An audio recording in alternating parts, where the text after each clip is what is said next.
guys.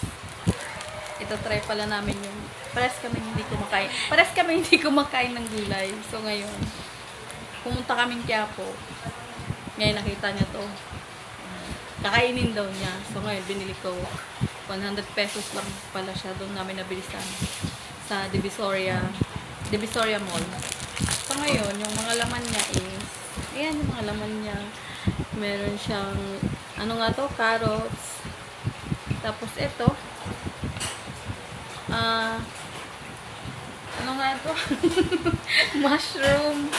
Tapos merong saging. Oh, saging. Tapos Basta mixed fruit hindi ko na alam yung iba. Pipino. Kasi nga hindi kasi ako kumakain ng gulay talaga. May okra pa. Oo, may. O, ano pang ito try natin?